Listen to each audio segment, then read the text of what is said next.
我想问问大家，炸鸡柳是不是很多小朋友都特别喜欢吃？其实啊，不光是小孩喜欢吃，我相信正在看视频的不少大人也很喜欢吃。就比如我，反正我就特别喜欢吃。那给你一块鸡胸肉和一些饺子皮，你会怎么吃呢？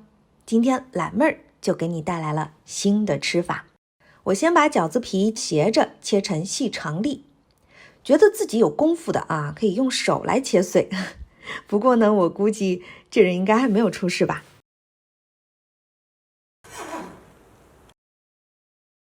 鸡胸肉用清水冲洗干净之后呢，切成细条，再放入盘子当中腌一下，加入手工打碎的黑胡椒粒，再加一点盐。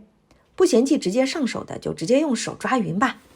把鸡胸肉腌制个10分钟，如果你赶时间，不介意不入味的鸡胸肉的话，也可以不用等这10分钟了。往腌制好的鸡胸肉内打入一个鸡蛋，抓拌均匀。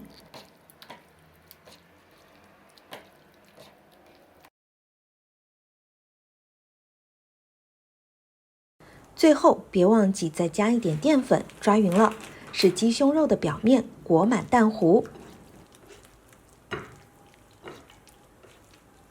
这个时候呢，就可以把挂满蛋糊的鸡肉放入饺子皮的盘子里，再覆盖上一层饺子皮，稍微压一压，使鸡胸肉表面均匀地沾满饺子皮。